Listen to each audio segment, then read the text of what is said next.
હરે કૃષ્ણ, રાધે રાધે. તમે લોકો વિચારતા હશો કે આટલા દિવસથી હું વિડીયો અપલોડ નથી કરતી તો હતી ક્યાં? હું હતી શ્રીમદ ભાગવત ગીતાની કથામાં, સપ્તાહમાં અમારા ખાણદાર કુટુંબ દ્વારા આયોજિત કરેલી હતી શ્રીમદ ભાગવત ગીતા, જ્યાં હું 7 દિવસ હતી. આ 7 દિવસ ત્યાં રહીને મેં એક વસ્તુ નોટ કરી. એ વસ્તુ જીવનમાં ઘણી જ શીખવા જેવી છે, એ હું આજે તમને જણાવું છું. શ્રીમદ ભાગવત ગીતા સપ્તાહ દ્વારા જે આયોજિત કરવામાં આવ્યું હતું, એ સપ્તાહ આયોજનમાં જે અમારા પરિવારના સભ્યો હતા, એ બધા જ પરિવારના સભ્યોએ એમના ઘરમાં જે વ્યક્તિઓ મૃત્યુ પામ્યા હોય, પિતૃ તરીકે એમને પૂજતા હોય, એમના પિતૃજનોની તસવીર, ફોટાઓ લાઈનમાં રાખી અને દરરોજ સવારે એમને જલ અર્પણ કરી અને એમની પૂજા કરતા હતા.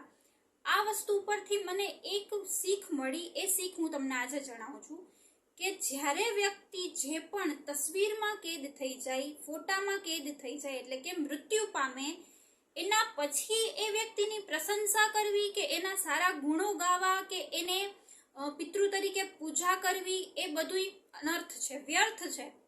એ વ્યક્તિ જીવંત હોય, જીવતી હોય ત્યારે એ સંબંધને નિભાવો, એ જ અમૂલ્ય છે. ઉદાહરણ તરીકે માતા પિતા હોય, ભાઈ બહેન હોય, મામા મામી હોય, કાકા કાકી હોય, પરિવારના ગમે તે સભ્ય હોય, એની સાથે જો એ વ્યક્તિ જીવંત હોય ત્યારે આપણે એની સાથે સરખાએ વર્તન ના કરતા હોય, એમના કહેલા વચનોને ટાળી દેતા હોય, એમનો અનાદર કરતા હોય, એમની કદર ના કરતા હોય, એમની રિસ્પેક્ટ ના આપતા હોય, એમના બધા કીધેલા વચનોને ગમે તેમ ફિઝૂલ વાતો સમજીને ઉડાવી દેતા હોય, આ બધું ખોટું છે. જ્યારે જીવંત વ્યક્તિ આપણી સાથે હોય ત્યારે એ સંબંધોને નિભાવો, એ સંબંધોને સાચવો. એ વ્યક્તિ મૃત્યુ પામ્યા પછી એની પાછળ રડવું કે એ વ્યક્તિના ગુણો ગાવા કે એ વ્યક્તિ તો કેટલી સારી હતી, એ બધું અનર્થ છે, વ્યર્થ છે. એ પછી નથી સાંભળવાના. મૃત્યુ પામ્યા પછી તો બધા પ્રશંસા જ કરે છે કે કેટલા સારા વ્યક્તિ હતા, પણ વ્યક્તિની પ્રશંસા ત્યારે કરો કે જ્યારે એ આપણી સાથે છે, સજોડે છે, સંગાથે છે, જીવંત છે.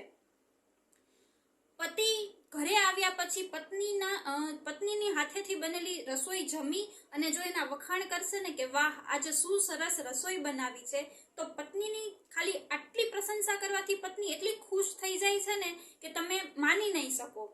માતા પિતા હોય તો માતા પિતાને એવું એને પ્રાઉડ ફીલ કરાવો, એવું એને ગર્વ મહેસૂસ કરાવો સંતાનો દ્વારા, કે સંતાનો એવા કાર્ય કરો કે માતા પિતા ખુશીથી તમારા ઉપર આશીર્વાદ આપે અને એવું કહે કે વાહ, આ મારો દીકરો છે, આ મારી દીકરી છે. સંબંધોને જીવંત વ્યક્તિ હોય ત્યારે સાચવો. મૃત્યુ પામ્યા પછી તસવીરમાં વ્યક્તિ કેદ થઈ જાય પછી કંઈ જ કામનું નથી. પછી ગમે એટલી તમે પ્રશંસા કરશો ને તો એ બધું અનર્થ છે, વ્યર્થ છે. ગમે એટલી તમે એને પૂજા કરશો, એને મનાવવા ગમે એટલા હવન કરશો, યજ્ઞ કરશો, આ બધું ખોટું છે, અનર્થ છે, વ્યર્થ છે. માટે જ્યારે જે વ્યક્તિ જીવંત હોય ત્યારે જ એની સાથે રહો, ત્યારે એની સાથેના સંબંધોને નિભાવો, એની સાથે હળી મળી ખુશીથી રહો. પછી જો તમારા પરિવારમાં સુખેથી રહીને તમારી જીવનમાં 4 ચાંદ લાગે છે કે નથી લાગતા. વ્યક્તિને સાચવવાની સાચી રીત જીવંત હોય ત્યારે જ છે. ગમે તે વ્યક્તિનો ગમે તે સંબંધ હોય, એ માત્ર ને માત્ર જ્યારે એ જીવંત હોય ત્યારે જ સચવાય છે. મૃત્યુ પામ્યા પછી એ કંઈ જ કામનો નથી. તસવીરમાં કેદ થઈ જશે વ્યક્તિ, દિવાલ પર લાગી જશે, ઉપર સુખડ ચંદનનો હાર લાગી જશે, પછી એ વ્યક્તિની સામે જોઈ અને રડવાથી કંઈ જ મળવાનું નથી. માટે જો વ્યક્તિને સાચવી લેવી હોય ને, એના સંબંધોને સાચવી લેવા હોય તો માત્ર વ્યક્તિ જીવંત હોય ત્યારે જ સાચવો. બસ, તો આટલું જ. મેં આ ભાગવત સપ્તાહના 7 દિવસો દરમિયાન તો ઘણી બધી શીખો મેળવી છે, પણ એક આ ખૂબ જ સારી શીખ મેળવી છે. આ દરરોજ હું જોતી એટલે મારા મનમાં આ વિચાર આવ્યો, એ તમારી સામે મેં રજૂ કર્યો છે.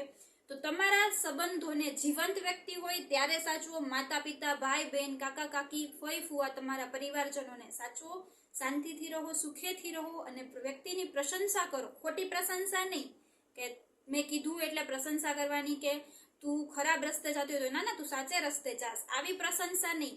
વ્યક્તિ સાચા રસ્તે જતી હોય તો એની પ્રશંસા કરો. સારી પ્રશંસા કરવામાં કાંઈ જ ખોટું નથી, પરંતુ નિંદા ના કરો. વ્યક્તિના સંબંધોને સાચવી લ્યો. તો બસ, મારા વિડીયો આવા અવનવા ગમતા હોય તો મારી ચેનલને સબસ્ક્રાઇબ કરજો, વિડીયોને લાઈક કરજો, શેર કરજો તમારા ગ્રુપમાં અને મને કમેન્ટ કરીને ખાસ જણાવજો કે મારા વિડીયો તમને કેવા લાગે છે, જેનાથી મને નવા વિડીયો બનાવવા માટે પ્રોત્સાહન મળતું રહે.